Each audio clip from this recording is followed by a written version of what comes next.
Hi guys, आज मी Andheri वेजची duty घेतली आहे 4 तासाची। ही आहे गाडीची चावी। ही आहे कार ऑडी Q5। गाडी आहे पार्किंग मध्ये। मस्त आहे कार। आता गणपती बाप्पाचे दर्शन केले मी। हाय, आता गाडीमध्ये बसलो आहे। FM लावलेला आहे।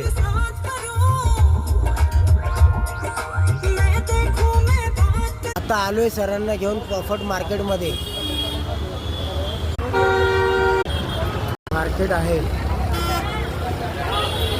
रिटर्न सरला घेऊन आलोय बिल्डिंग मध्ये। इकडे या बिल्डिंग मध्ये ड्रॉप केलेले आहे सरांना। ड्युटी संपली, आता बाईक घेऊन निघालोय घरी। व्हिडिओ आवडले असेल तर लाईक शेअर कमेंट करा।